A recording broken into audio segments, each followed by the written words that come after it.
What's going on? What's going on? We are back in here one more again. Ready to talk about these offensive tackles, man. Man, oh man. And I believe now it comes at a real good time. It's good that we go ahead and did it today, right?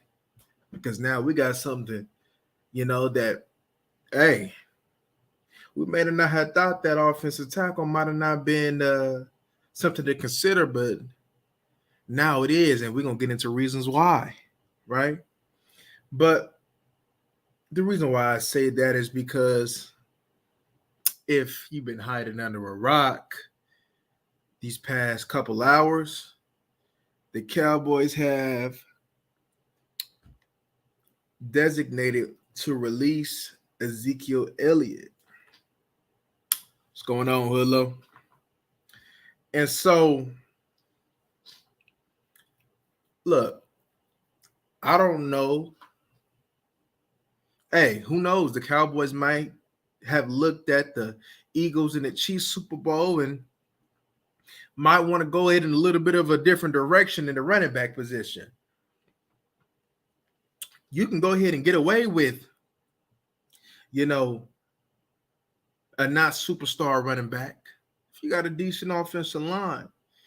And in this draft, man, looking at these offensive line, looking at these offensive tackles, and specifically, I would not be mad one bit if the Dallas Cowboys went offensive line and offensive tackle, to be exact.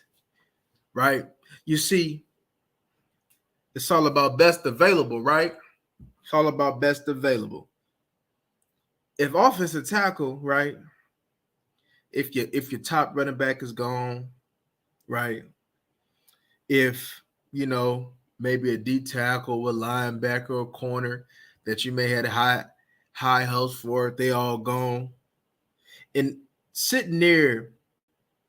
So they always talking about Will McClay always talk about best available, right? Well, if one of these tackles, man, is best available on your board, right? I believe that they should go ahead and pull that trigger. Right? Yeah, we need wide receiver. Of course, that, right? But let's be honest with you, right? You can go ahead and find you a wide receiver later on, right? Second, third, if you really had to, right? You can go ahead and get you a running back second, third, if you really had to, right? But let's remember, let's remember who started this. Let's remember who started this trend, man, of really building this offensive line. It's the Dallas Cowboys, right? Travis Frederick, Tyron, Zach, Lael, right? Pretty much a superstar studded offensive line, right? And that's when Dak was at his best, when he had premium protection in front of him, right? So why not go ahead, man? And since Jerry likes to talk about now mortgage in the future, then maybe he might be correct. Seeing how Philadelphia is going about, how they're going about business, right? Got rid of Slay, right? All of a sudden, man, DB might have been the strength for him. All of a sudden, man, it's a high priority, right? And Jerry said, we're going to go ahead and just do us, right? So with that being the case, well, what is us? What is doing us? What does that entail, right? What is the identity of this team, right? What will be the identity of this offense, to be more specific, right? Are we just going to be bullying people around? Are we going to be, even though Mike McCarthy said he wanted to be more balanced, does he want to go ahead, man, and rolling with the punches of maybe going with one of them tight ends, building an offensive line? Who knows? I don't know. But one thing that, as far as evaluating this offensive line, there's some good tackles that the Cowboys should consider. If offensive line, specifically offensive tackle, is what they want to do. Now, we're going to get into this. Now, y'all know with the positions, I go off of, hey, look, if I see a tackle, right, judging by, because there's a high possibility that he may be a tackle, even though I may think that he should probably play guard, right? So I'm going to go ahead and consider him a tackle since he played tackle and can come out as a tackle, right? You never know. A team might just be like, you know what? We don't care. We're going to put him at guard, or we're going to put him at tackle. We're going to put him at his primary position. Well, I know y'all want to go ahead and get into this, so let's go ahead and get into this thing, man. And the first man that was on our list, man, was Peter Skoronski out of Northwestern, 6'4", 313 pounds. Now, since day one, I've been seeing, is he a tackle? Is he a guard? Right? Is it preference? Right? Well, even though looking at it, it said he has 32 and 1/4 inch arms. That's pretty short arms, man, for a tackle, man. I'm not even gonna lie. And even if his arms was 33, 34, 35 inch, right? Off of his athletic ability, his best position would be in the interior, right? He is a guard. Could he play tackle? I'm pretty sure that he probably could be able to play some tackle, judging by how good his technique is. But if you want to get, but I didn't think that we was going ahead and just plugging and playing. I thought the objective was to get the most out of the players that you drafted. So if you want to get the most out of the player that you drafted, then Peter Skoronski definitely should be a guard. And I honestly don't think it's a debate. Now, if he was put in a position as in the past, as what we had with Zach Martin, where, man, we just need you to, like, we down bad at tackle, man, and we need you to fill in for these couple games. Now, I believe that he can do that at right tackle, but let's be honest with you. If you had Peter Skoronski at left tackle, I don't think that you'll be maximizing, and I don't think that he'll be elite there. I'm not saying he'll be bad there, but elite there, no. Now, if you want to talk about him being elite somewhere, it'll be guard, right? It definitely will be guard, right? One thing about Peter Skoronski that I liked was his get off, right? That a nice get off, effective puller, right? And I wrote down in my notes, he doesn't have the athleticism for franchise tackle, but he definitely has the athleticism to be a franchise Pro Bowler and maybe even a Hall of Fame type guard. One thing that I love about Peter Skoronski is that he stays on his block, right?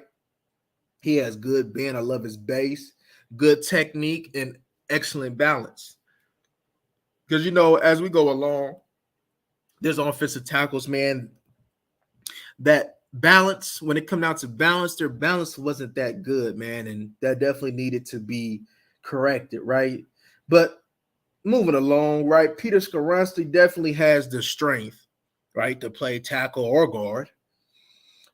His lateral quickness is definitely good, but better for guard than it would be at tackle.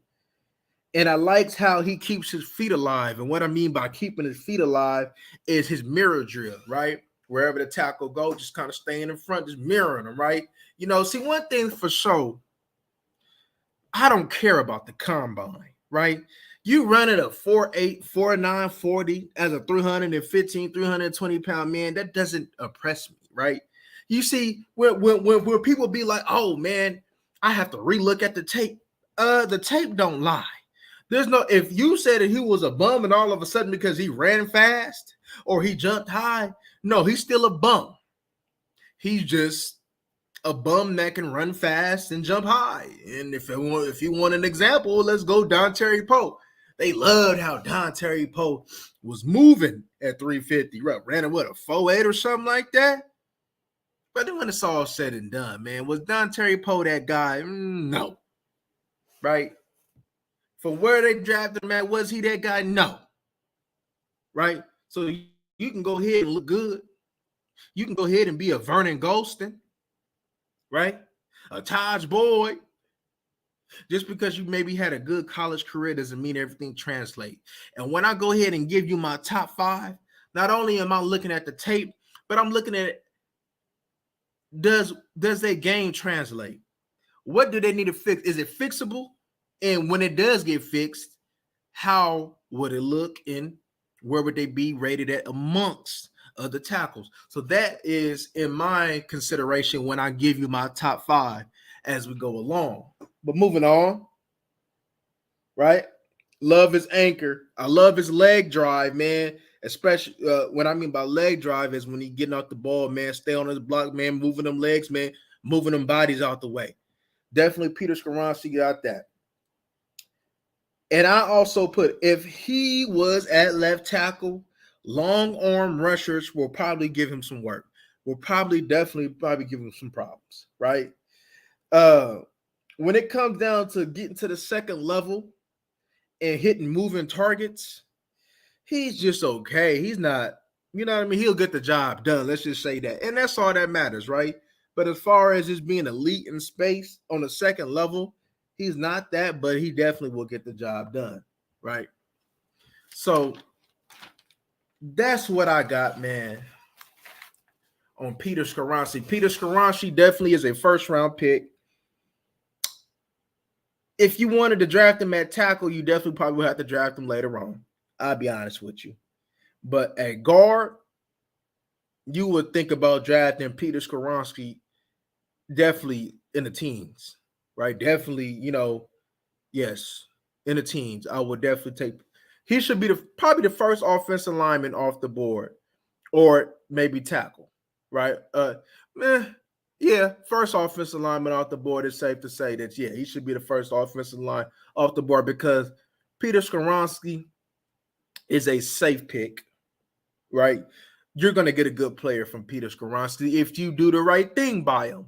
But if you're trying to go ahead and force him to play the position, man, and expect great things him at a left tackle position, I don't know if you're going to get that, right? But he definitely could fill in for a game or two. But his primary position, as mentioned before, should be guard. Moving on. Paris Johnson, Ohio State. 6'6", 310, 36-inch arms. Very long arms for a tackle, man. Now, I'll go ahead and give you a spoiler alert, right? Paris Johnson is my number 1 rated tackle, right?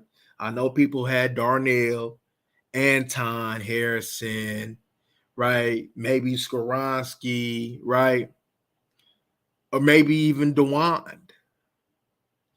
But Paris Johnson, in my eyes, is the number 1 tackle. And when I go ahead and break this down, I'll explain to you why. I like how he picks up stunts very well, right? He is a physical run blocker with good feet and a good anchor. He shows very good patience, right? And that's important, especially, you know what I mean, when the longer your arms, the more that you can kind of just like, all right, what you want to do, right? You want to do this, okay, cool, man. As soon as you do that, I'm gonna put these on long arms on you, right? His get off, man, whether it be coming forward, it's cool, man, right?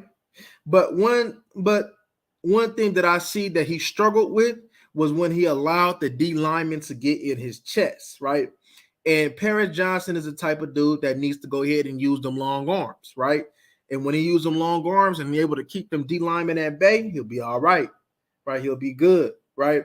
And there was a player such as Van Ness, right? Van Ness, when he see one thing I've noticed it on a couple of tackles, when they allow Van Ness to get in their chest, Van Ness was kind of able to kind of stand them up. But when they was able to go ahead and use their length, then they was able to go ahead, man, and whoop on Van Ness, right? So I like how he gets moving in the run game. Sometimes he misfires with his hands, right? As far as what I mean by misfires, kind of, misshoot them hands to the outside. Definitely got to try to fight to work the way back in. And we understand that when you go ahead and shoot them hands, it's not going to always be perfect. Sometimes, man, the defensive line might have got you, but do you keep working? Do you keep working?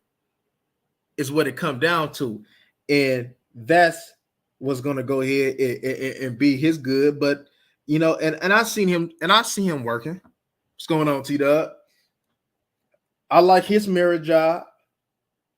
And one thing for sure, when he went against Van Ness, Van Ness struggled to disengage, right? Because when he used them long arms, Van Ness, as mentioned before, he couldn't get off of them, right? He couldn't get off him. So when this man uses his arms, which is vital, especially when you got 36-inch arms, he needs to use them things on every single play. But I like how, man, he handled the inside moves very well, because I've seen a lot of tackles, man, struggling with inside moves, right? And he handles them very well. He gets to the second level, and I put added strength will do him some good. I like how, his diagonal sets, man, on the get off going backwards. I love his diagonal sets, right? He's a fluid mover, and his recovery as well, right? He recovers very good, right? He has good recovery, right? He gonna have to correct his leaning a little bit. You know, sometimes he get in trouble leaning with a little bit too much lean going forward, and he kind of gets him in trouble. So he gonna have to correct that. But and then I also seen that he played guard early in his college career. Now, I definitely wouldn't have him at guard, but if push come to shove, he probably had to do it. I'm pretty sure he could, but he definitely is a tackle with good feet. Now, of all the things that I just named, him hitting them weights, him correcting technique, and making sure that he uses them long arms, he is the best tackle in the draft, right? Because there's other tackles, right, that have long arms but doesn't have the feet like Paris, right? Paris is pretty much, Paris is a complete left tackle, and if Paris go ahead, man, and keeps working, Paris should be a Pro Bowler left tackle, right? Paris Johnson is a very good left tackle, right? And he's the number one. And like I said, there's very good ones, though. But I'll explain to you as we go ahead and break them down why they're not on Paris's level, though, right? Because Paris, right? Paris is he's scheme versatile, right? Especially when he adds weight. Paris can play in the gap scheme. Paris can play in the zone scheme and do it easy. There's some tackles, man, they may be good, though, but they are scheme specific, though. Paris Johnson is versatile. Paris Johnson is good at both, which I mean by both is run blocking and pass blocking, right? The athleticism, he's just got to go ahead and clean some stuff up, just like all the other tackles got to clean some stuff up. But once he gets under some good NFL coaching and cleans this up, there shouldn't be no debate. Now, I'm not saying they're not going to be tackles that maybe have good careers. You never know how this thing may pan out. But judging today, in March, coming to the draft, Paris Johnson is the number one. What's going on, Lo? Paris Johnson is number one. Broderick Jones, man, out of Georgia, 6'5", 311. Now, Broderick Jones is interesting, right? Broderick Jones, right, 34 and 3/4 inch arms. BJ Ojulari, right, when I watched that film when they was going one-on-one, BJ Ojulari was winning a lot against him. He has to fix that technique, man. He has to fix his technique because he has a bad habit of looking down, right? He gets caught a lot of times when he engages looking down, and that's not good, man. But that's a correctable mistake, though, right? A lot of these tackles, other than physical attributes, they have a lot of mistakes that are correctable, right? But you can't correct athleticism, though, right? He's a definitely explosive tackle, right? Good athleticism. He makes blocks on the move very well. As mentioned before, he needs to work on his technical. He's very gifted, right? And he's one of the when it comes to his athleticism, if I'm not mistaken, probably might be the best when it comes down to being an athlete wise, right? Uh, he's just very raw, right? He has some good strike to him. He's a fluid mover. He just needs to improve his strength for the anchor and taking on power rushers, right?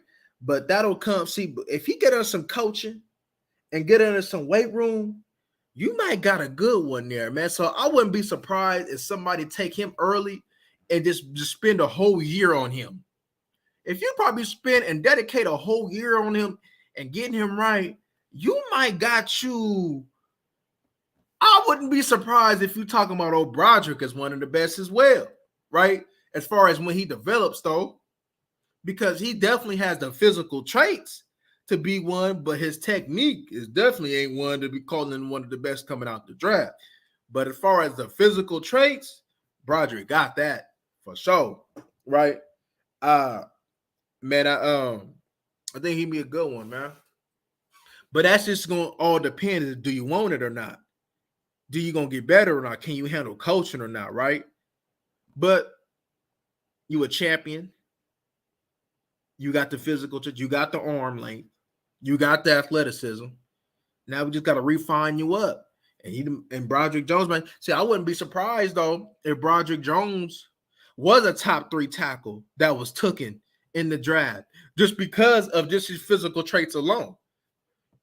And under some coaching, man, I think he's something.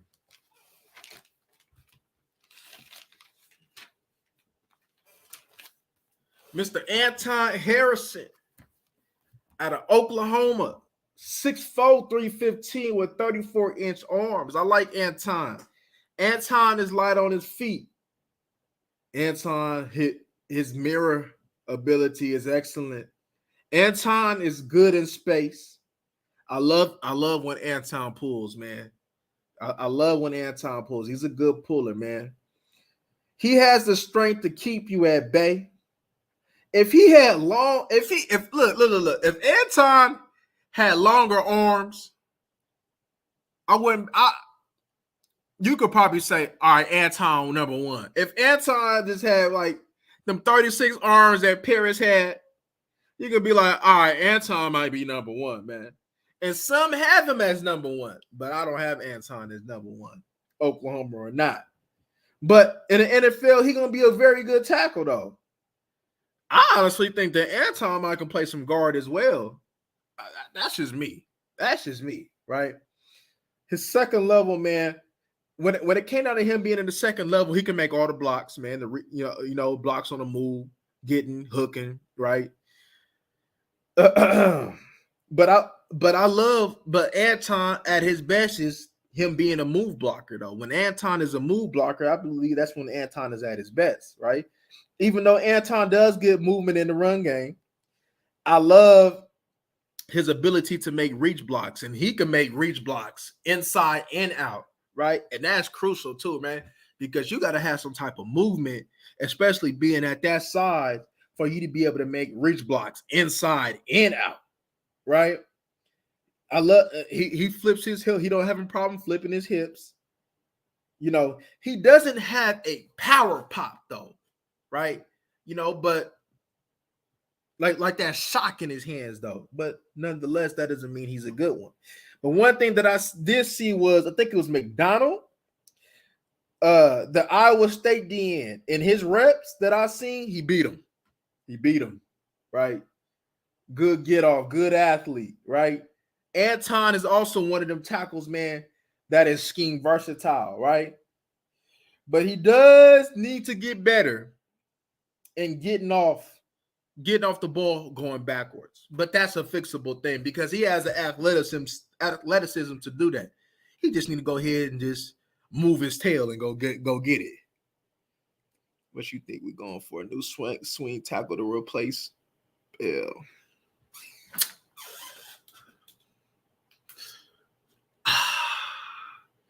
Low. That all depending on if they believe in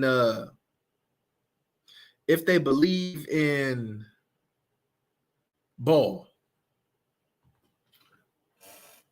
if they believe in Ball, if they gonna give Ball one more year, then I don't think they will. But a lot of this is gonna go with, do they believe in let's go? Right? I believe in let's go, but I don't know if Jerry and them believe in let's go, right? Do they have the patience for let's go? Because let's go had the size, he had the athleticism, the length to go ahead and be a good one. But do they believe in him though?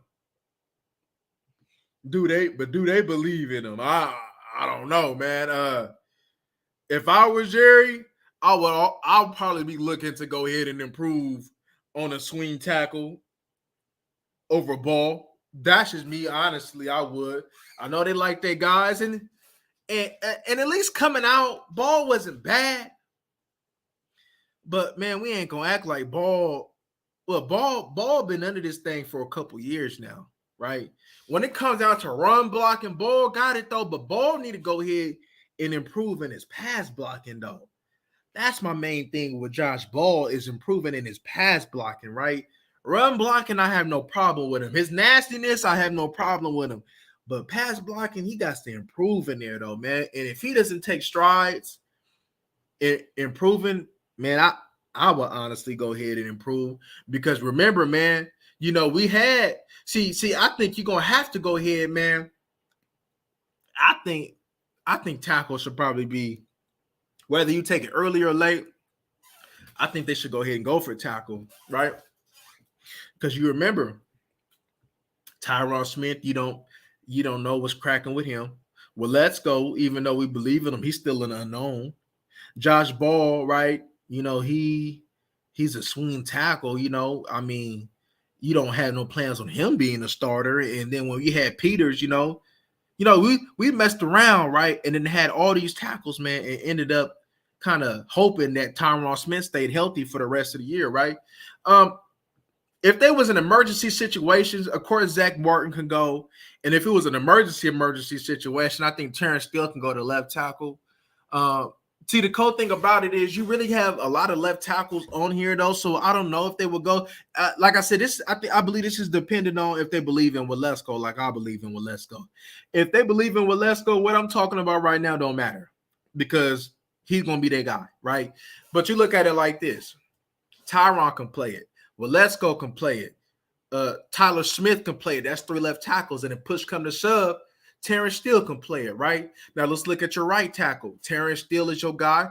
Zach Martin can play it, and then you got Josh Ball. So that's the versatility right there. If anything, you need to go ahead and improve that inside, because Zach Martin. So what's going to happen if something happened, unfortunately, or to knock on, if something happened to Zach Martin, who coming in right now? Nobody, right? And you got Tyler Smith at guard, but who's backing him up? Farnick, right? So I believe they're gonna have to address this. They're gonna have to address offensive line, whether it's interior or exterior, right? Because the guard position is really where the depth is lacking at right now, especially with Connor McGovern being signed away. So definitely, man, this offensive line is not a finished product. It's definitely gonna have to be addressed. And it's kind of like pick your poison, to be honest with you, right? And like I said, Tyler Smith gives you that luxury. But if Tyron coming back and let's go on the roster, we pretty much can almost bet that Tyler Smith is going to be the left guard, which I wanted. You know, I know some don't agree with me, but I wanted that, right? I think having Tyron Smith back for Waletzko, and Waletzko having that shoulder injury healed, I think that another offseason, some more weight room, I think that'll be beneficial. And then, hey, if something happens, man, and Waletzko ended up being who we thought that he was, then we all talking like, man, excellent pick, right? But versatility is what this team has been drafting. So I'm not too worried about if we had to mix and match. Just maybe on the inside, but other than that, right? Who your backup center though? Is it Zach Martin? That's not good enough. Far neck, probably not good enough, right? So yeah, who's your guard? Who's your backup guard? Probably not good enough. So they're gonna have to address that, right? But to finish on Anton, I love the way that he processes things and picking up stunts and second level work. He just got to work on his strikes, which can be corrected, and work on dealing with rushers when he's engaged. If he can work, which will be worked on, he'll work on that, right? I'm not worried about that. He's gonna work on that, right? All right. I seen on Twitter, Vox Lombardi had Dawand Jones, man, as his number one tackle, man. Ohio State beast, though. Ohio State beast. 6'8", 359. Right? 36-inch arms. Right? Give me a second. Come on, I'm tripping. Okay, yeah. But there was a reason why he was the right tackle and not the left. Because old Paris. But to get back on a beast, man, that's man, wonderful size. I didn't see different weights for him. 350, 400, 380. Hey, regardless, man, in the NFL, you're gonna have to manage your weight. Straight up. 350 should be where you should be at. You shouldn't be no higher than 360. You should be no higher than 360. But he should be in the 350s, and that should be mandatory in his clause, right? He's a very physical tackle. He's nasty. He has tremendous size and length. And I said, if Orlando Brown can play left tackle, then he can play left tackle, right? Even though Orlando Brown probably a little bit more athletic than him, but if Orlando Brown can do it, he can do it, right? One thing that I've seen, man, that he tosses defensive ends like a rag doll. I'm not gonna lie to you, right? He's not the most athletic, but when you have long arms, that can compensate for you not having superb athletic ability, man, right? And that's why I said that Paris Johnson is the number one, because Paris Johnson has long arms and the athletic ability to go with it, right? See, there's no debate if Paris Johnson is a left tackle, but there's debate if Dawand Jones is a left tackle, right? And even though you could probably get away with maybe him a left tackle, let's be honest with you, Dawand Jones is a right tackle, right? Especially with the athletics, he's a right tackle. I will draft him, and that's cool because you can go ahead, man, and draft premium tackles in the first couple rounds, right? Look at Lane Johnson, right? Lane Johnson is pretty much like the Eagles' left tackle, but he plays right tackle, right? So it's not saying that the right tackle position is undervalued. If you got a good one, you got a good one. But let's be honest with you. Dawand Jones' possibility can get cooked at that left side. But he does got a strong grip. Even though I don't think he's the best left tackle, his film was the most dominating. No lie, right? Film don't lie, right? That's why I'm saying he's a good player. Film don't lie. But left tackle, that might be a little bit too rich. I guess it just all depends on what type of scheme he's in or what type of team rolls with him, right? Just all depends, right? Because we know that what Orlando Brown being with the Chiefs, we know that Orlando Brown being with the Chiefs and the Ravens, them were good picks for his skill set. Them was good teams for his skill set. So Dawand Jones will probably have to go with like the Ravens or something like that. A team like that can get the most out of him, right?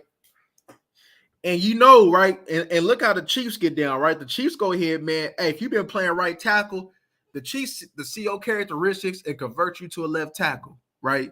They did it with Orlando Brown, had success with it, and now they get ready to do it with Jawan Taylor and had success with it. So the Chiefs, man, is developing a formula that I think certain teams should probably pay attention to, man. Because we know that Lane Johnson can play left tackle, but he played right. But I like when it comes down to that club move, he got a nice club move, man. Physical, man, And only the people that can get away with that club move, man, is good, strong, physical, offensive tackles, right? And that's him.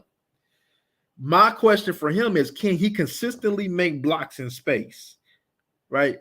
He looks uncomfortable downfield. That's why he's not my number one prospect, because can't no number one left tackle out of the draft be uncomfortable moving downfield. That's just not going to happen like that, right? He doesn't make second level blocks as the three tackles that we mentioned before. He doesn't make second level blocks athletically like that. So that's why he can't be my number one tackle, right? Because but one thing for sure, if he misses with them hands, it's over for him. All right. I don't think he has the athletic ability to recover if he misses with his hands on a Michael Parsons. Anton Harrison or Paris Johnson can recover, right? The Chargers left tackle can recover, but can DeJuan Jones recover? Nah. He's definitely a gap scheme, inside zone type of tackle, right? But no lie, he does stay on balance, though. For somebody that's as big as him, he has good technique, and he does stay on balance, man. And as long as he's being technical and using his arms, man, you're going to have success. But the moment he gets sloppy is the moment he's going to get cooked like steak and rice.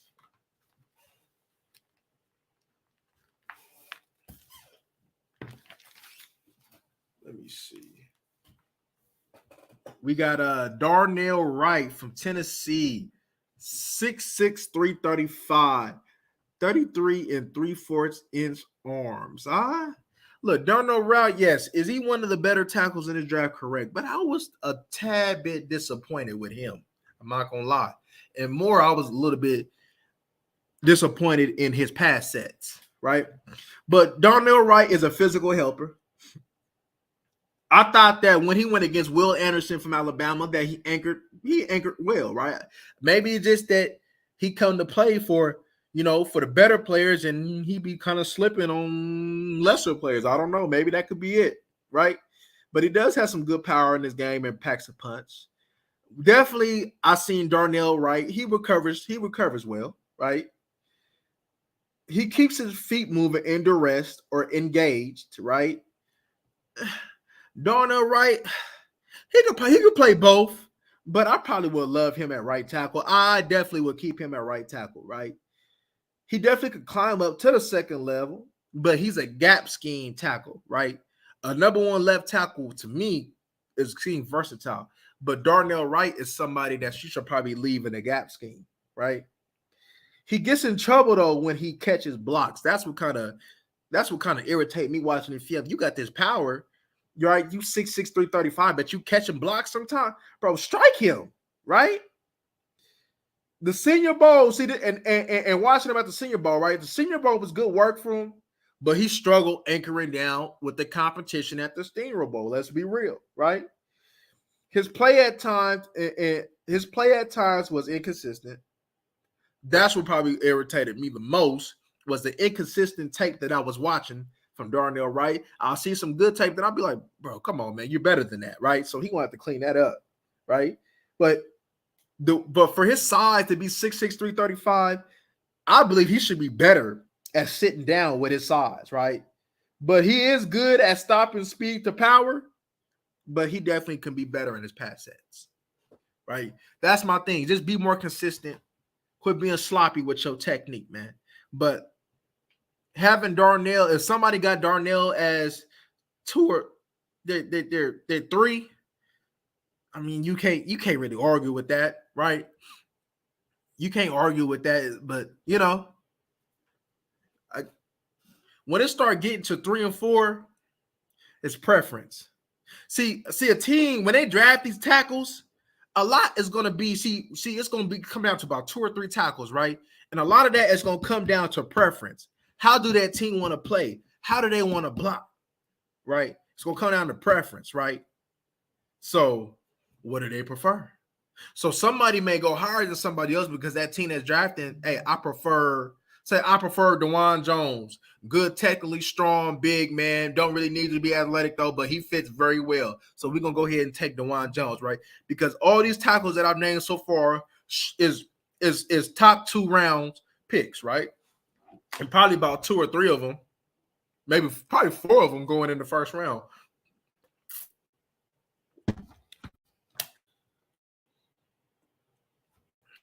You talking about at our pick, or you talking about if we was to go to one of these tackles, Hilla?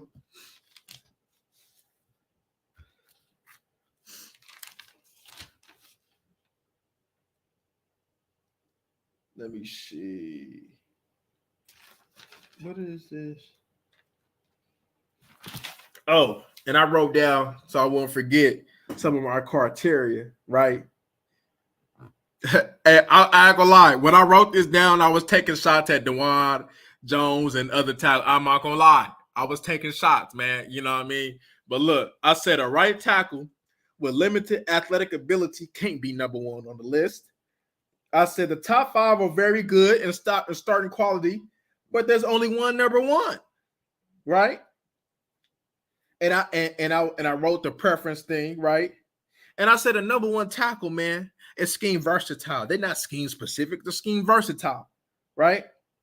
And I said the longer your arms, the more you can get away with just a little bit less of an athletic ability. But the shorter your arms, the more that you're gonna have to be able to move your feet. And that's what goes with Anton Harrison. Anton Harrison, man, ain't got them 36 arms, 36-inch arms like Paris and Dawand, but his feet is what keeps him in the game, right? As long as you got good feet, you can get away with a little bit of shorter arms. That's why I say Skoronski is not no tackle, because the feet that he possesses, even though it's good, he got good technical, he ain't got the feet with them short arms. His feet ain't good enough with them short arms to be able to go ahead and man that tackle consistently. That's my thing against Skoronski, though. That's my thing with Skoronski.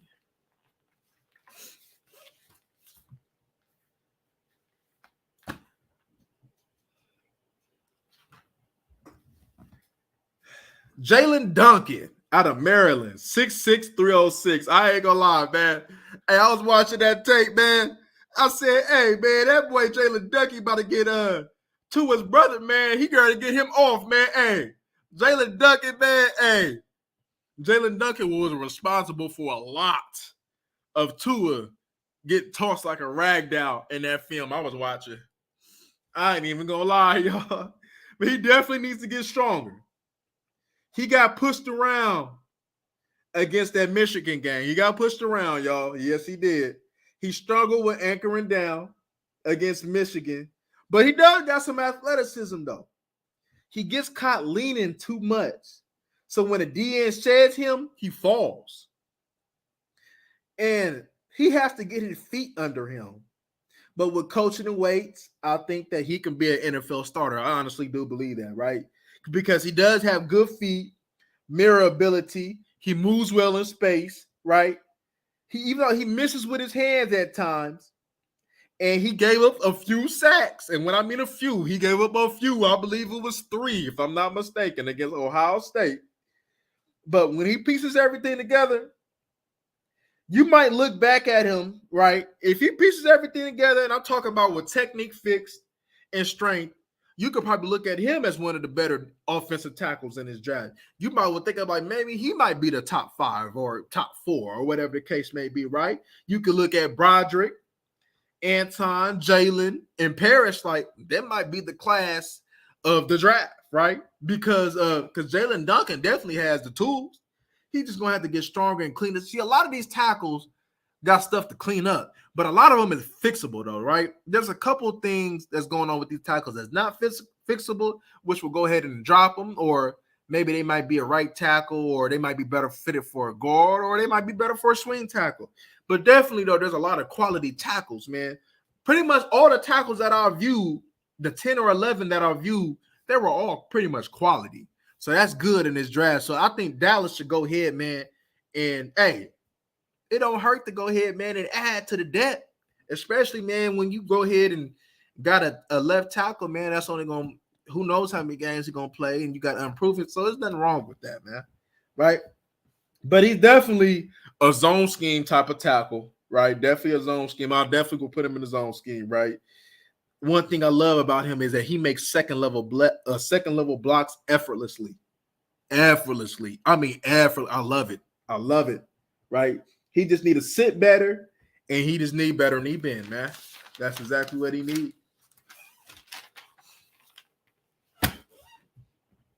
I wouldn't mind DJ Chark for 10 mil a year. I seen that. I see what Juju got. What, 3 for 33?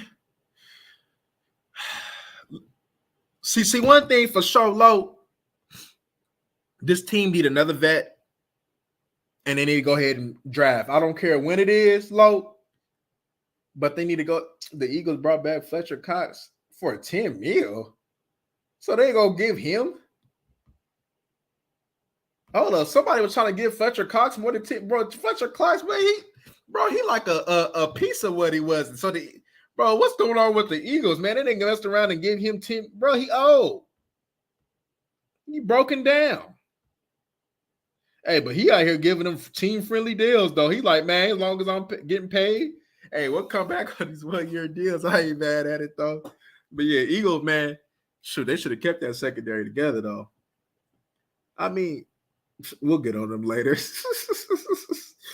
Matthew Bergeron, I believe, if I'm saying his name right, out of Syracuse, 6'5", 318.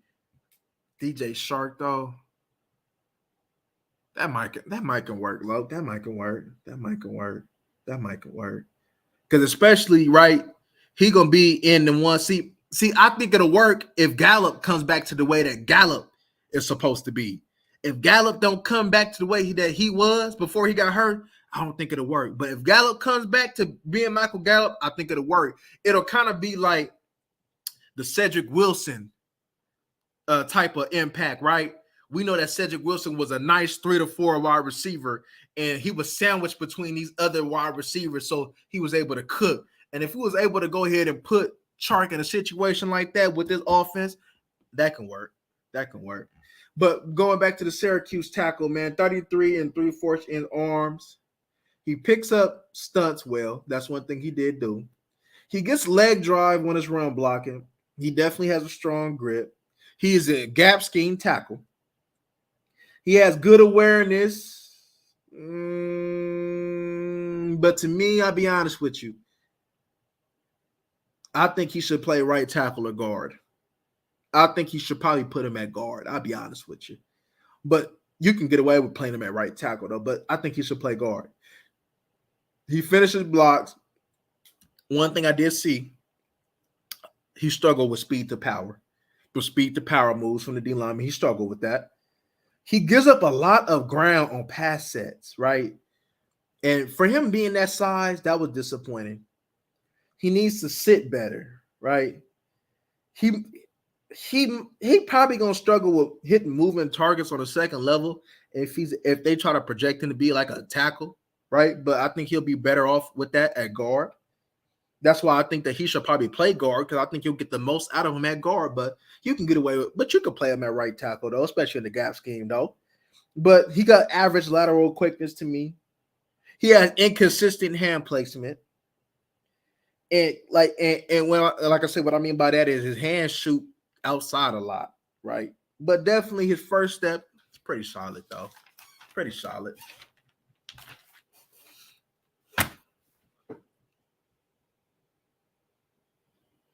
Yeah. Hey, a lot of this, I'll be honest with you, a lot of what we got going on, man, whether it be with Dak, who we get at wide receiver, it on the O line, a lot of this is on Gallup. I know it's a lot to put on him, and I'm not even saying CD.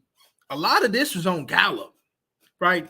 We kind of waiting in the wings, like, okay, Gallup, we need you to go ahead and do your thing. Because if he don't do his thing, man, getting complimentary wide receivers, man, is kind of going to be pointless. You know, and it's kind of like this, man. Is they gonna put Dak in a position, kind of like when we had CD Gallup in Amari was said? Is that the situation that they're gonna try to go ahead and put in? Because then I look back at Green Bay with Mike McCarthy. It goes back to the Jordy Nelson, Jennings, Cobb, and James Jones. They had four wide receivers to get it done, right? One thing for sure, right? Even though I think Mike McCarthy is going to go to the – see, that's why I don't think that even though I love Bijan, I don't know if they're going to go that route because they saying Bijan might not be there. I believe Bijan has a good chance to be in there in the 20s, right? Running back, regardless of how good you are not, running back is not valued like that, right? So Bijan is definitely not going to be top 10. Even though he's one of the better prospects in this draft, that doesn't mean he's going to be taken right there because of the value of the running back position and the value that you can get there. If I wouldn't be surprised if this team maybe traded up in the second round to go get a running back like Charbonnet or something, right? Or take one of them lower running backs, man, that can go ahead and give you some full, right? And the cool thing about this, man, I'm telling you, it just all depends, man. How do they want to go? I honestly think, man, like they should go get one of them slot receivers, man. Like the Purdue, something like a Zay Flowers, the North Carolina wide receiver. See, look, man, as much as I love how they got a prototype at wide receiver, bro, it's not working. Let's be honest with you. It's not working. And it worked the best. See, when you had Dez Bryant, Cole Beasley, Jason Witten, right? You had different type of wide receivers, man, that did different things in that in certain situations that you know that Dak can go to. Like, let's be honest with you. We love CD, but who in a third and short situation is gonna get open quick on this team right now? Jason Witten gone. Cole Beasley gone, and Dak Prescott had that. So that's why I think you look like something like an Addison, Flowers, the North Carolina wide receiver. What's his name, man? The dude from Purdue, man. I can't think of his name, man. But I even like him because I like, but he definitely got to be later though because he ain't like that in the first second. He ain't that guy. But he's a complimentary wide receiver. See, they need to get wide receivers that can go ahead and win quick. Right? Even if you don't go speed, because we know they're allergic to speed, you need to get somebody that can win quick. Really, like win quick. A real route runner. Right? And that's what's going to go ahead and propel. And if I'm Mike, and if we think that Mike McCarthy is who we say he is when it comes to the brain, he going to get us one. Whether it be a bigger one or a smaller one. Because he need to go back to that rookie film. Mike McCarthy, Jerry, you watching this. Go back to 2016 Dak and look how and look what was around him and look at this team now. You tell me the reason why that you didn't get what you desired, because you need to go ahead and put Dak Prescott, Jerry Jones back into 2016 Dak comfortability. And right now, you going ahead and putting a little bit extra on Dak Prescott, man. We know that he ain't the guy to go ahead and handle it. What you think he is, Jerry? You think he Pat Mahomes? You think he Aaron Rodgers? Huh? You come on, man. Get your mind right. Did you not see the Super Bowl, man? Did you not see the Super Bowl? That's all I'm saying, man. But anywho, man, the next one on the list is Zion Nelson from Miami. 6'5", 316, 35-inch arms. Hey. That Alabama game, it was kind of rough for my man. It was kind of rough for him. Let's be real. That Alabama game, man, was kind of rough for him, right? He ain't got no power in the run game. But he definitely can handle speed better than he can handle power, for sure, right? He ain't got no strong punch. Got a good kick step. His balance is very poor, right? He needs technique work. He's a zone scheme movement type of blocker, right? He's more of a shield off, a wall off type of blocker. That's why the zone scheme will probably be his best bet, right? He got long arms, right? 35, but he need to use them. He ain't using them. Use them arms, man. What you doing? But he's definitely a work in progress. They said at one time he was 240 pounds. I was like, what? I was like, man, bro, you out here? Come on, man. Come on, man. Come on, man. Come on, man. You telling me that you over there in Miami, Louisiana ain't nothing but a drive away. You telling me that your left tackle at 6'5", at one point in time was 240. You trying to tell me that he couldn't get some of that General Fried Chicken? It's butt kicking, yeah. You telling me that he couldn't get no crab legs? You telling me that he couldn't get no some real spaghetti? You couldn't tell me he couldn't get some cornbread down there? And you in Florida? You in Miami? You telling me that you allowed your tackle, bro? What you doing? Drinking Slim Fast shakes at left tackle, bro? But you out here fasting for 40 days and 40 nights, bro? If you don't go ahead and start eating, what's wrong with this man? But yeah, man, he a good lateral movement. Like I said, but once he develops, he probably could be a starting quality type of left tackle, man. He probably could be okay, probably solid, right?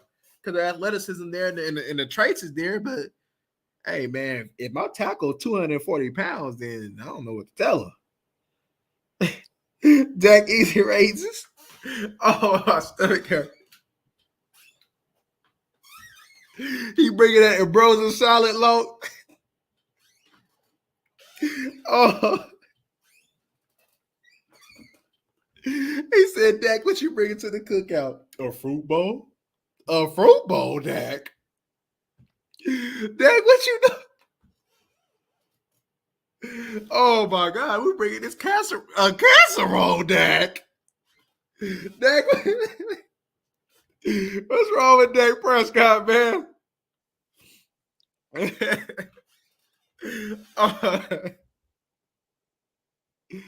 Oh, abuse some linebackers. I think Ferguson. Oh yeah, for sure, low. Man, that man Dak, man, need to get some act right, man. That's all I'm saying, man. We know Dak need to get some act right, man. Dak, you know good and well, man. You should have go ahead and season that chicken when you went to go ahead and bring it to that cookout, man, with you and Zeke, man. You know good and well you should have brought some of that barbecue sauce, man. At the least, you should have brought some hot sauce, Zach. What you doing, Dak? Boy, Dak tripping, man, ain't he? Dak tripping. But Blake Freeland, the last one. And I watched Wanya Morris. Hey, Wanya Morris, the right tackle out of Oklahoma, because Oklahoma had two tackles. Bro, his technique trash. Oh my God. Look, man, my ribs is hurt right now. I'm trying not to laugh, but yo, I seen somebody talk on Wanya Morris that they said, I hope the Oklahoma's turf was soft the way that he was on his back. Oh my gosh. Hey, bro, whoever write that scouting report had me cracking up. He said the way he was on his back a lot, so I hope that Oklahoma's turf was soft. Oh my gosh, man. Oh my gosh. They got out of Wanya Morris, man. But Wanya probably, I put Wanya at guard because Wanya was at left tackle. It didn't work at left tackle because he came from Tennessee. It didn't work. They put him at right tackle. He was sloppy at their right tackle. But he definitely got some physical characteristics, though. He got some athleticism to him. I think he'd be better off going inside. I honestly think he would be. I think you probably get the most of him inside as well. But definitely, man, he ain't no left tackle. If you're gonna put him at tackle, he need to be right. But Blake Freeland at a BYU 6'7", 302. I like Blake Freeland, but I had a hard time believing that his arms was 33 inches though. 33 inches and 7/8 inch. And the 7/8, I had a hard time believing. I'm like, you 6'7" with 33-inch arms? I'm like, for real? I'm like, maybe that's inaccurate. Maybe I don't know, man. But I'm like, man. But with old Blake, I mean, like, he's tall, right? He catches blocks. Blake Freeland is a zone scheme type of dude, right? He needs the weight room for sure, right? 6'7", 302, man. Yeah, man. Like, you built like a little mama right now, man. We're gonna have to go ahead and beef you up, man. But I seen man, who was it? It wasn't Oregon, but it was another game, man. He had made a reach block from the inside. Like, oh, okay, that man can move, right? I like that, right? Baylor, The Baylor game, when he went against Baylor, showed that he got some good movement. He stops his feet on contact, though. He definitely stops his feet on contact. He's a wall-up blocker. He's a good mover for his size. The inside move at the Senior Bowl reps, it was giving him problems at that practice. When I was looking at him at the Senior Bowl, it was giving him problems in the inside, man. And he need to get in the weight room too. But he can get to the second level. Sometimes he be too tall at times, but I know he's 6'7", but you still got to fix that. I like how he rides defenders past the QB, right? I believe that he could probably play left tackle or right tackle, because he's fluid mover. He might be a middle round gem for you, right? He might be something that, hey, if Waletzko didn't have the vote of confidence for the front office, shoot, I might well go ahead and take another one and look at a Blake Freeland, right? Because I like Blake Freeland, though. He got some things that he got to, since you got one for a year, go ahead, man, see what you got, right? But yeah, them the tackles that I watched. And I'll give you my top five. Let me give you my top five, right? Give you my top five. My top five is Paris Johnson at number 1. Anton Harris at number 2. DeJuan Jones at number 3, only because of the tape. And Darnell Wright at number 4, and Broderick Jones at number 5. And the only reason why Broderick Jones was at number 5 because of his technique. Because if anything, if Broderick Jones had better technique, that probably would have been my top 2. But yeah, they're my 5 best tackles. I know some had Anton at number 1. Some had DeJuan at number 1 or Darnell Wright. No, Paris Johnson, to me, is definitive. And to me, if you looking, and since we're in a passing league and we going against all these good old D linemen, these star-studded DNs, Paris Johnson should be first on your list. He should be first on your list. Because what Paris Johnson had, he has something that can be fixed this year, right? Just go ahead and put a couple more patties on them, a little heavy more rates, and technique fix, and there you go. Anton Harrison, he's ready, right? He's ready, right? Anton Harrison, he can be a good tackle. He's ready. But I'll take the tackle that not only has the physical characteristics, the arm length, but the athleticism as well, and the mental as well. And Paris Johnson, when it comes down to a complete left tackle, when you look at the mental, the physical traits, the arm length, the athleticism, Paris Johnson is that guy, right? DeJuan Jones, he's athletically limited, right? See, we in the age, man, where you just stay on one level, that's not gonna cut it. I don't care if you gap scheme. I don't care if you zone scheme outside or inside. It's not gonna cut it. You got to get to the second level.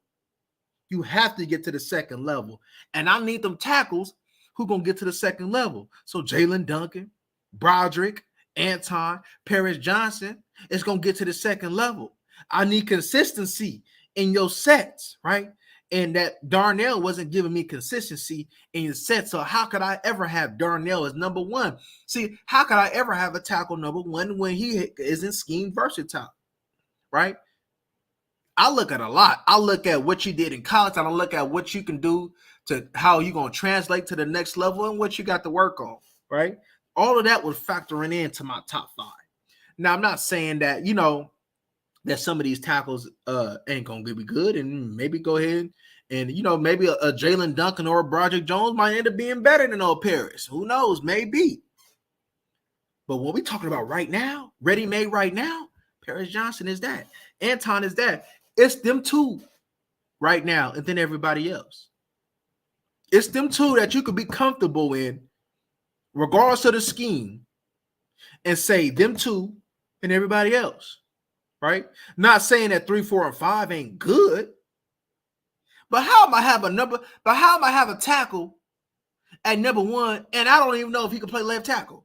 I even had the thought of he might not be able to play left tackle. How dare I put him at number one? How dare I put a tackle at number one and he inconsistent in his pass sets?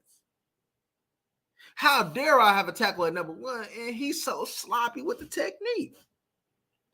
But when it came down to film, traits, mental processing, it's Anton and Paris. That's what it is for me. That's all I'm saying, y'all. And look, Paris is going to be gone when the Cowboys pick. Anton going to be gone when the Cowboys pick, right? Dewan will be there, but you got your right tackle. So that's not going to be it. Broderick, he might be gone. He probably be gone. Somebody going to develop him. He'll probably be gone too. Darnell, but she got you unless Darnell might be your left guard. If Darnell might be your left guard. If so, Darnell might be your pick, right? Because when we look at the guards, right, Torrance, Mock, we know that Skoronski ain't gonna be there, right? See, this team still has some work to do on offense, right? We going to build up this defense, but this team has work to do on offense for sure. Doing a mock draft this year. Well, we'll see if I get through all these prospects quick enough, right? Because I'm about to get to work on them D line. I know I think Jay Bird was talking about he want to go straight to the defense, so I'm going to the D line. If I can get these prospects quick enough, because I believe 10, 20, 30, 40, 50, 60. Because we probably going to go through probably about 100 prospects if we're doing top 10 on these positions, right? But if I do that mock draft, I got to do. You want a full mock draft or you want one for the Cowboys? Because I probably can do that. You talking about full like team by team mock draft or one just for the Cowboys? Because I never did that before. You know what I mean?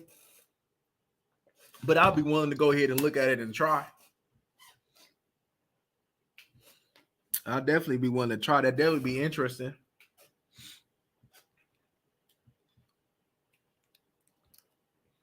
If you talking about a full mock draft, I definitely got some work to do. Oh, Cowboys?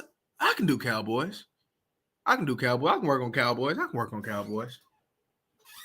I can do that. I can give you that. Yeah, I definitely can give you that. Oh, hey, look, that's what I'm looking at ASAP. When we get off here, that's what I'm ready to start looking at. Them D tackles, man. I'm excited, man. Hey, I'm excited, man. Hey, I seen Hey, look, am I wrong for when I was looking at my phone earlier when I seen it talking about the Georgia D tackle came 9 pounds heavier, didn't finish? Am I wrong for saying yes? Am I wrong for being like that's cool with me? Right? Am I wrong for that? People gonna be like, does he have work ethic? And then he got this stuff going on with a case. Is he gonna drop down? Am I wrong for saying yes? Because shoot, because some of these tackles, some of these guards, man, they was getting whooped on by that Georgia D tackle, man. They was getting whipped on. So I'm like, because he gonna be the first one that I watch. And when y'all get that post talking about, oh, hold up, yeah, man, hope he come 15 pounds overweight because he go ahead and lose that weight. Hope he come back with cheeks this big. That's cool with me, man, because we'll get him in shape. Because he gonna be under some good coaching. He gonna, he gonna be under Dan Quinn. Go ahead and bring somebody like Calais Campbell, right? Go ahead and bring somebody like that with him. He'll be right. Trust him. With Dan Quinn, he'll be right for sure. So yeah, I'm seeing things that I love to see, right? Hopefully have another Lyle Collins situation or something, man. Right? We looking at Lyle Collins like, damn, we ain't gonna get Lyle. All of a sudden, he ain't get drafted. And all of a sudden, Lyle Collins signing, nice little. Hold up. Yeah, I definitely shoot, I ain't gonna lie, I'm definitely because I haven't watched them in totality yet though, but when I'm watching these tackles and I'm like, dang man, because I'm seeing because I definitely watched him when he was going against Osiris, right, the Florida guard. I'm like, the Florida guard really having his success going on when he doing combo blocks and stuff on him, but this man getting off the ball, he calls around. I'm like, hold up. But yeah, we definitely low interior defensive line right now. Man, to me right now, it's number one over wide receiver. Right, wide receiver is two, but it's number one to me because you have nobody. You absolutely have nobody. Evidently, you can't trust Bohannon. We definitely ain't trusting Carlos Watkins. All you got is Osa. Hankins ain't signed yet. Like, and I wouldn't be surprised if somebody go ahead and throw some money at Hankins. Right? Go ahead, but hey, Hankins, we just need you right now. Go ahead. You know what I mean? So I wouldn't be surprised with that. Man, look, we need somebody. We need a nose that's going to push this pocket. That's going to push this pocket, y'all. That's what we need, man. It's cool. Yes, we need them to stop that run. Yes, run first. But man, we need to have some type of quickness, right? You ain't gotta be no 10 plus sack type of dude. But you gotta be a dude that can read. If you could give me a Vita Vea type, I'm cool with that. Right? We know Vita Vea ain't no 10 sack type of dude. But if you can go ahead, man, and give me just some push in the pocket. Just for you go ahead and my D tackle driving that center and putting them into the quarterback's lap, I'm cool with that. You ain't got to get now one sack. But as long as you know that center and that guard is pushing to the quarterback, as long as you feel that you moving them off the spot so Micah and them can eat, I'm cool with that.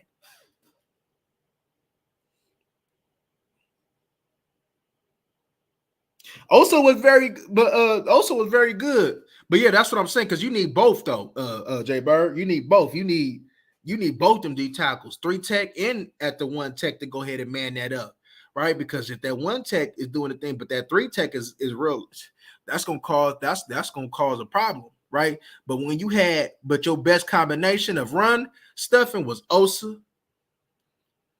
and Hankins, right? See, I love Osa against the run, right? Because he's just gonna continue to develop. He's gonna continue to get bigger, right? And and he plays with legend because I believe he was a wrestler. So he gonna automatically get that little leverage up, you know what I mean? Because it's all about leverage, right?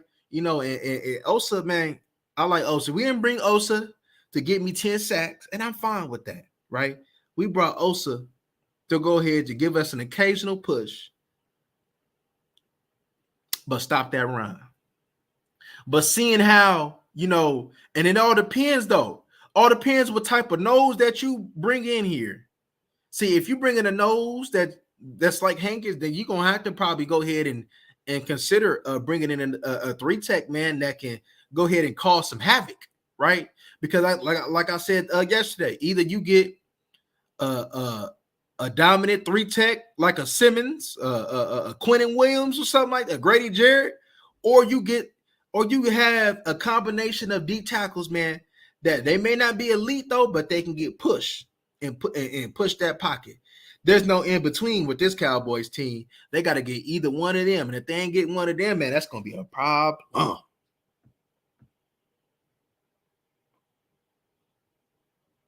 Yeah, a younger Hankins, man, I can get a little bit more push. People say that Baylor tackle looking like a Vita Vea. We're gonna find out. We're gonna find out ASAP. We're gonna find out ASAP if that's correct.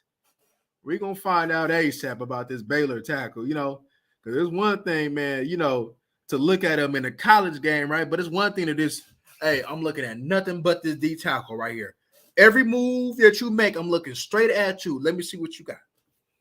And sometimes, man, when you look at it, be like, man, he good, but then you be like, he ain't as good as I thought he was. Or he be like, man, hold up, man, he better than I thought he was, man, And that's kind of a thing even with Anton Harrison at Oklahoma. We know he's good, but then when you watch the tape with single inning, like, man can play. You know? You need to get at a point where we don't have to substitute so much that we would be, yep. Mm-hmm. And you know the cool thing about that is, Lo, that should already be in the works because you got Micah Parsons, right? No matter what package you run, whether it be base, nickel, or dime, Micah Parsons can be able to play in all of them. So you have an interchangeable parts, and you got linebackers that can do that. They should be better with that. They absolutely low should be better with that, right? And you know, and they preach this versatility, right? And they preach being able to go ahead. See, one thing for sure, we was built to stop the pass, but we sucked at the run. But you need somebody that can be both. And if they ain't gonna get both, man, they're gonna have to figure out something, man. See, I think Dan Quinn gonna have to figure out a philosophy as well. Okay, we know what type of defense that you didn't have, and we know that you can coach a good defense, though. But what are we gonna do about this run? How do you want to go about this run? Do you want to go ahead and get penetration and knock it out? Do you want to use some Rod Marinelli? Do you want to be on some Rod Marinelli stuff and just getting quick penetration? Or do you want to go ahead, man, and be some real goons in there and really dominate the interior? What do you want to do? No in between. It's no in between, man. Mozzie Smith.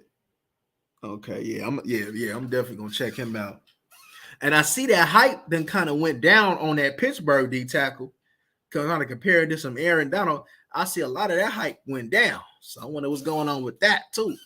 You know, I see heavy comparisons with him. I'm like, I don't know, man. I don't know.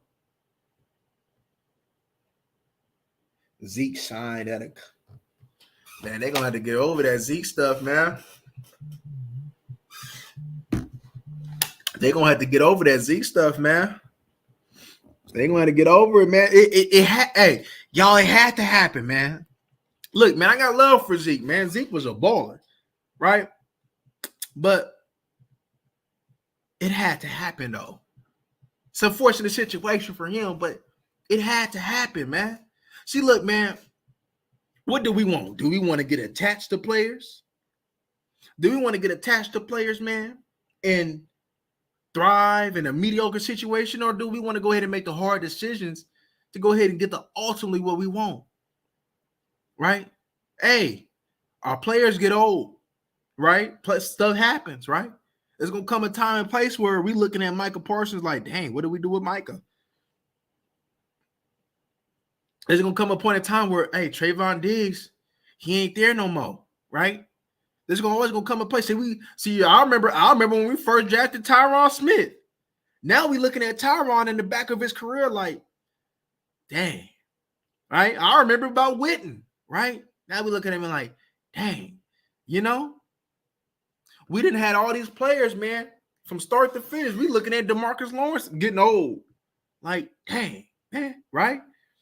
But the cool thing about it is, man, in this business, man, it ain't personal. It's just business, man. And we knew that there's no way that you're gonna pay that running back room $25 million. With that production, there's absolutely no way that you was gonna pay that running back room like that. Franchise Tony and then pay Zeke what he getting paid. That ain't gonna work. So we knew that either they both was going or one of them was gonna stay. And they showed their hand early. They said to TP, man, he our guy. So if TP our guy, then we knew that pretty much the inevitable that Zeke was going to be gone.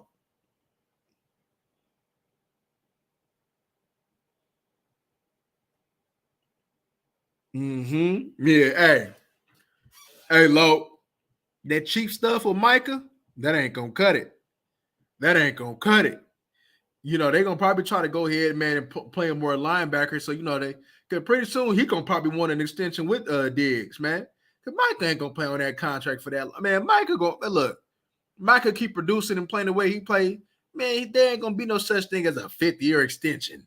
Man, he going to try to get paid early. He going to have to get an extension like early, right? There ain't going to be no such thing as that. So, You know, so we could be trying to be paying them at the same time. What are they gonna do with Terrence Steele? Is they like with Terrence Steele? Hey, we like Dewan. Hey, do they like Dewan? Right? Do they like the Ohio State right tackle and be like, Terrence Steele, let's get that second round pick for Terrence Steele? Do they like that? I don't know. Would you take that? No, hey, who knows? You know what I mean? Yeah, that's correct. That's correct. That's correct. Look, Zeke is one of the better running backs to put on this Cowboy uniform. That ain't no debate about that. One of the most talented running backs to put on this Cowboy uniform, right? But unfortunately, man, the ROI wasn't there, right? And and the pressure was the money. If he got paid less, I'm pretty sure Zeke would still be here. If he wasn't getting paid what he was getting paid at, Zeke could probably still be here at least for another year. But the contract says, hey, and they probably will listen to our content too. but it wasn't there though. So they had to do what they had to do. It's a cold game. It's a cold game, man. They talk about loyalty, man. Ain't no loyalty, man. It's business, man. It's business. And Jerry was loyal to us, shoot. Then why the heck we ain't got no championship right now? If we talking about some loyalty, come on, Jerry. Come on, Steven. So sometimes, man, they just got to just say, look, man, the ball is up, man. The ball is up. But one of the best moves that I love is that Kellen Moore is no longer here, right? That's an underrated move. That's a move of not being satisfied. And, hey, Jerry, we here at this point, man. Hey, I love how – see, look, I always say, look, you got to be good at least two things. We know that you're good at drafting, but you're going to have to either be decent at free agency or you're going to have to make some trades or something, man. And getting Stephon Gilmore, that's a start, right? Because no matter if he's older or not, Stephon Gilmore still got some juice in him and he still can play. And he's still, man, hey, didn't he, I think he put it on Gallup. Didn't he put it on Gallup? I'm looking at the Denver and the Colts game, and I'm looking at him make a pick. I'm looking at him make a game-winning deflection, right? On I think it was Cortland Sutton. So I'm looking at him guarding better receivers and still doing his thing. We're not asking Stephon Gilmore to be Defensive Player of the Year, Stephon Gilmore. We're asking Stephon Gilmore to come in here and just do you, right? If we're going against Jamar Chase and T. Higgins, we asking him, hey, T. Higgins, clamp him. That's what we're asking of you, right?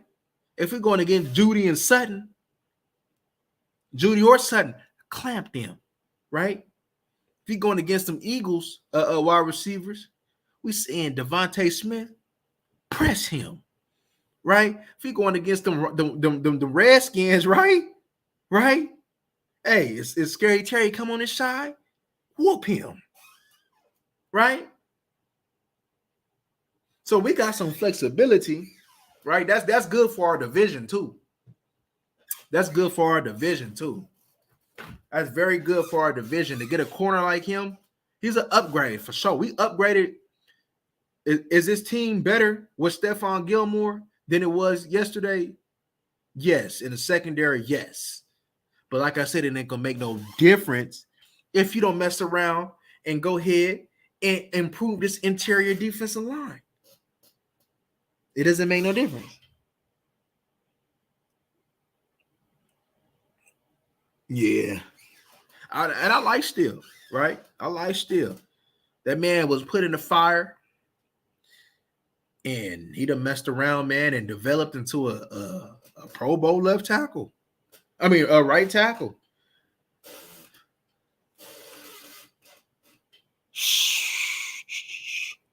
There's trouble, man, especially with them safeties, though, low. You got Curse, Hooker, you got Wilson back, you got Bland, Diggs, Gilmore, Israel. He started coming on. We forget it. I don't know if Lewis is going to be here. Maybe. You got Lewis in the fold, man. It's a pretty good secondary, man. And if we get Damone Clark and one of them other younger linebackers to step up with some improved interior D tackle play, this defense should go ahead and take 2 more steps up. Right? The main thing we looking at is what we gonna do on his offense, right? Is it Diggs? Is it Hopkins? Is it Odell? Is it the draft? Now who gonna run this rock? Because look, we could talk about TP all we want, but TP, man, TP long term, I don't think that's gonna happen. I don't know. I don't know if that's gonna happen like that, and I don't think it should happen. Right? TP was insurance. They definitely gonna have to go to the draft on this one. So who gonna tote this rock for the next 5 years? Or 2 to 3 if they go the other way. Who gonna tote this rock? You know, the way that this draft has got, I personally, man, I'm looking at a couple of them tight ends, man. Like, man, we love Ferguson though, but shoot, man, if he gonna go cheat, if for some reason if they don't pull the trigger at one of them wide receivers, I'm like, man, I'm looking at Kincaid, looking at Meyer, I'm looking at Laporta, I'm looking at one of these wide receivers that you can go ahead and transfer into a tight end. I'm looking at them like, don't act like, man, 2 tight end sets ain't dangerous. We ain't gonna act like that. Look, you know what I mean? Look at our division, right? Now we got Waller in our division now, right? Now we got Logan Thomas. He decent, but I wouldn't be surprised if Washington try to upgrade there. You got Dallas Goedert. Tight end, man. Hey, in this division is something. And we know that in this division now, you need some weapons, right? Because Washington is a tough defense, right? The Giants is going to get tougher, right? As soon as they upgrade that secondary, they're going to get tougher. The Eagles, that's a little, you know what I mean? I don't know if it's going to be tough the way that they falling off. They done messed around and lost TJ Edwards. You know, they done messed around and they probably ain't bringing Kaiser White back. You lost Hargrave. He was a beast inside. You got Brandon Graham. He pretty much was he was walking with Moses. You got Slay is no longer, and Slay, look, I don't care what nobody say, man. Slay was the one who helped make all that go. Because now who gonna clamp up, man? We know Bradbury ain't gonna clamp. Come on, man. We know Bradbury was perfect in being a number 2 corner. Right? Bradbury being a number 1 corner, that ain't gonna work. That ain't gonna work. Bro, maybe Jerry was on to something. Because the Eagles ain't retaining a lot of these people. Whether it be by choice or force. Does McCarthy grab a fullback? Damn, he on crutches, Daybird? Yeah, I'm with you on that too, J-Boy. Does he grab a fullback? Ooh.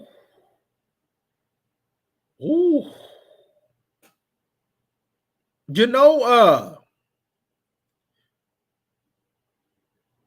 maybe one of them tight ends, like when we were discussing like Braden Willis, somebody that can play that H-back role in line and out wide, maybe. Because you see, like you know, because you know, look at the Niners, right? With they fullback, Mike McCarthy.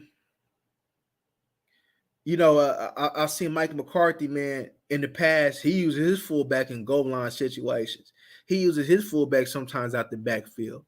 So somebody like that, if there's somebody that can come out like that, yeah. I remember, man, back in the day, man, we used to look at fullbacks. Like, okay, he a fullback. But now it's like a lost art. Now it's like, man, there's no need. But fullback, all depends what type, what's available, right? If they can get somebody like as what we mentioned, then hey, maybe they should. But if it's just a straight J.C. Copeland, Vontae Leach, Tony Fiametti, type of thing. Probably not. Probably not. But I wouldn't be opposed to it though, Lo, for sure. I definitely wouldn't be opposed to it, man. Because look, I'm gonna tell you what, no matter how much this league think they trying to transition into into a passing league, one thing that's gonna always work is old school football. All right, let's look at basketball. Let's use that for example, right? We can talk about how much the three-point line is this though, but what happens when you go ahead and post one of these bird chest fools up, right? Joel and B, they can't handle them in the post, right? As soon as you go ahead and get your post game, they can't handle you, right? Now let's go look at physicality, right? When you going ahead and putting them pads and them helmets, man, and you establish physicality, right? Let's look at Mike McCarthy. You said that we want to be the physical. So as soon as we came out with a mindset of being physical, we started running the ball, right? I believe we were sixth in attempts. We pretty much had, we pretty much almost had 2 1,000-yard rushers. And just with a mentality alone, and just think when you put the talent and you want to go ahead and say that you wanted to be more balanced. And you know, Mike McCarthy want to be more balanced, right? He want to go ahead and put Dak Prescott in the role of Cooper Rush, but just a little bit more responsibility.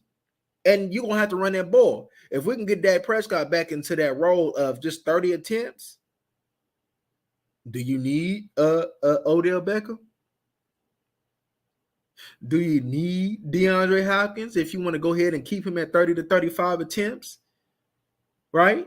Because if you're going to keep Dak Prescott at 30 to 35 attempts, then getting somebody, as Loke mentioned, DJ Chark and drafting, that's something that you're going to go to. But if you plan on getting Dak Prescott 35 to 40 attempts, then yes, Odell, DeAndre, Diggs or whatever the case may be, yes, you should go up. So it all depends in how do you want to go ahead, or even Judy. It all depends on how do you want to go about the situation, even though you want to run more, right? I know you want to be balanced though, but if Dak Prescott is going to have close to 40 attempts, then Dak Prescott definitely needs to go ahead and either have 2 elite tight ends, or he needs to go have that wide receiver, man, that can go ahead, man, and get open quick. That's my thing on how this should go. It just all depends what type of, how many pass attempts that they think that Dak Prescott should have. And just because he may have 40 attempts a couple of games, that doesn't mean that we getting away on the air rate. It's just that sometimes Kellen Moore play calling was just dumb. Like, why are we passing in this situation? We run. And I think the situational football, I think a lot of this is going to be the same, but I think what's going to be the difference is the situational football. So things that we say that we should run the ball in, Mike McCarthy going to run the ball in. But switching it up and actually passing the ball to kind of keep him honest, that's what he's going to do. And I think that's going to be the difference. It's just the IQ of the play caller that's going to be the difference. I think everything will be the same, but it's the IQ of the play calling. And if the IQ of the play calling is going to be different, then you're going to have to go ahead and go get you a DeAndre Hopkins or Odell Beckham, because there's going to be a whole lot of throwing in this mud. There's going to be a whole lot of throwing in this mud, right? And I'll be honest with you, right? Out of all the wide receivers that's being tossed around, I'll be honest with you. I think Jared Jeudy or Odell Beckham, if he can go ahead and got some juice in that knee, I think them two would be the best fit for what we're trying to do in this offense, especially if Michael Gallup comes back to being a Michael Gallup of what we know that we were supposed to be getting in the first place. If that's the case, then I think somebody like Odell Beckham would be tremendous, right? Because all your wide receivers do something different. And that's when Dak is at his best, when all of his wide receivers and all his passing targets do something different. We know Ferguson do something different. We know Hendershot do something different. We know CD and Gallup, they got some differences in their game. But Odell Beckham, that's just a whole nother level of different, right? A Cole Beasley type, that's just a whole other level of different, right? So if they can go ahead and do that, then man, I'm for that. I'm for that, y'all. Oh, hell no. OBJ want 20 mil? Hell no. Nah. I'm with you on that. Dak has some good. Yep. Keith Schmidt. Yep. Keith Schmidt. Davis Allen. I don't like Davis Allen. If Davis Allen was more athletic, I would be with that. But I'm not really with him on the athleticism though. But anything else, because Davis. Hey, one thing I like about Allen though is that he's a red zone target and he's reliable and his catch radius is very good. Right, but man, if you put more athleticism on Davis Allen, Man, we talk about a top 3 tight end. If he was faster, he better than Meyer for sure. That's for sure. Dallas Clark. If we had a Dallas Clark in this offense, man. I agree with you on that Dallas Clark, though. Ooh, man, if we had Dallas Clark in this thing, man. So it's just like, what you want to do, man? Like we really can like pick our poison. And we're not going to act like Mike McCarthy when he was in Green Bay. He didn't have 2 tight ends with Jermichael Finley and Andrew Carlos having roles in his offense. So we ain't going to act like that. And as much as we like Ferguson, he ain't no Jermichael Finley, right? If you're going to talk about Jermichael Finley, Waller would be something close to Jermichael Finley, right? So, I don't know, man. Hey, this draft thing be so interesting, right? Because the more that they start piecing these things together in free agency, you like, okay, what we gonna do? Oh, okay. So now we looking more of what we thought should happen. That's why I started the offense. That's why I started watching the offense first, because I figured, hey, look, we probably gonna bring some of our prospects back and go ahead and be early and go early and try to address his defense and try to have an offensive draft. That's why I went on ahead and started the offense first to see what was going on and to see if that would be accurate. And how they're starting off is very accurate, right?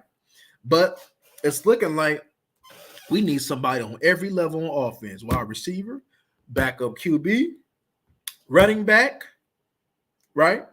We need it all. Even some old line. We need it all, y'all. Right? Anything on the defense is we just addressing the interior D line, and just anything else is just depth now. It's just adding depth. It's just to prepare for when DeMarcus Lawrence get old, right? Sam Williams was to prepare for when DeMarcus get old. Now you got to go ahead and probably bring somebody else in, right? Right? And Damone Clark was for Leighton, right? So we doing everything else to prepare, right? We brought in, I guess, probably Marquise Bell, because we know probably it's a high possibility that this could be Curse's last year, right? It's a possibility, right? And we know that every year is a casualty. So wouldn't be surprised if they want to go ahead and get cheaper somewhere else. Who knows, right? Because there's definitely going to be some casualties when you got to pay Diggs. You got to pay Michael. There's going to be some casualties up in this piece. For sure. Somebody gonna have to go. You're going to have to pay Sam Williams. I'm pretty sure he's going to get a second contract. You got to pay Sam. What you going to do with Osa? If you don't plan on bringing Osa back, you need to trade Osa right now. You need to go ahead, man, and go get one of these 3 techs.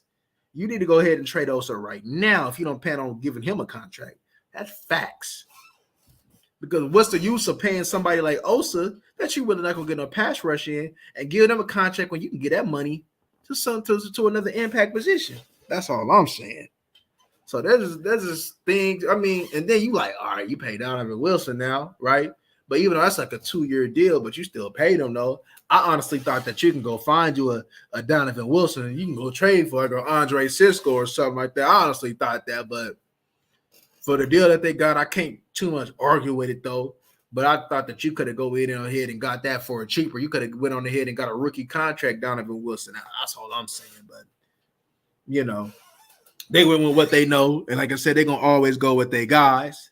So it just is what it is, and it just was what it was, man. So, but so far,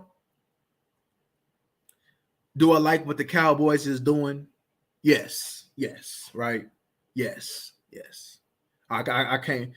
I may disagree with a couple of these moves, but in all, when you look at the depth and how they want to play, right? So far, so good, right? You got rid of Zeke, got rid of Kellen, Mike McCarthy calling these plays, right? Got rid of some of these offensive coaches that was holding you back, right? You brought in Gilmore, right? So all in all, right? Sam Williams probably gonna have a bigger role. So all in all, even though I didn't like Dorance Armstrong coming back, I'll be real, I didn't like him coming back. I don't care if he had 6 to 8 sacks last year or what. I just didn't like him coming back. I just thought that you could have went somewhere else. But either way, I guess I'm not gonna like everything. But like I said, all in all, so far, so good. Now let me see if you really want to go ahead and put a smile on my face. Let's do something about this wide receiver, and let's do something about this interior D lineman. That's gonna really put a smile on my face, right? And I ain't talking about going cheap. I ain't talking about doing no Hankins type move because that's not gonna cut it, man. Because evidently, man, even though Hankins helped, he wasn't the all-in-all solution because we were still S-O-F-T, capital T, soft. Let's be real, we were soft. So Hankins, Osa or not, you still was cotton ball soft. And well, let's be real. Leighton Vander Esch, as much as he a running hit, that boy is 6'5", 250-something, cotton ball soft, right? So Leighton, man, look, man, let me tell you something, Leighton. I know you be watching my stuff too, Leighton. I know these Cowboys be watching. Look, Leighton, I know you're looking at it here right now. Boy, you 250-something pounds, man. I'm going to need you to go ahead and fill this hole, man. If you can go ahead and fill this hole the way that you, a 250-pound linebacker is supposed to fill that hole, you ain't going to hear nothing from me the whole year. I don't care if you had a bad game or not. If you come up here and hitting, you ain't going to hear nothing from me. You ain't going to hear nothing from me. But if you out here, man, playing patty cake, you know what I mean? You out here playing lemonade, crunchy ice, beat it once, beat it twice in the hole. Oh, we got a problem, Leighton. We got a problem, Leighton. Right. It disappeared, Lo. And disappeared. That's what I'm saying, man. And I knew that was going to happen. I knew that was going to happen, Lo. You know, and a lot of what he was getting was because he was just in a nice situation, right? We know that Armstrong ain't no main type of dude. We know that. We know that. We know he ain't no main type of dude. But, and I thought that, all right, you bring an Armstrong in because he got base D in. Bro, how my base D in can't stop the run? Now, if Armstrong would have been better against the run and disappeared in the past, you wouldn't hear nothing from me. I'm like, okay, man, hey, that money was worth it because he's setting the edge and he's doing what he's supposed to do. But, bro, he sucked against the run too. He sucked against the run too. That made me angry. I'm like, not only did we got DeMarcus Lawrence pretty much want to go vegan, we got Dorrance Armstrong playing like he vegan, right? We got our defensive ends who's supposed to be playing like they some carnivores, playing like they vegans. That's all I'm saying, man. All right, Jay Bird. Till next time. That's all I'm saying, man. They need to go ahead, man. Oh my God, man.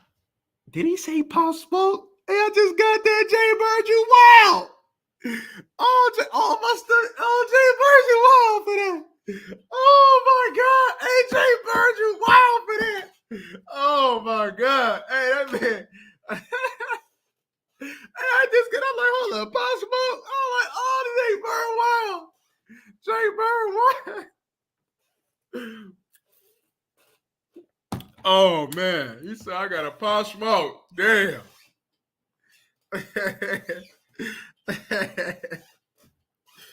Oh man. Dang. But yeah, man.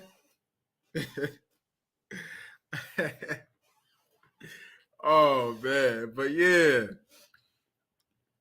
But I'm like, man, it's gonna be interesting, man.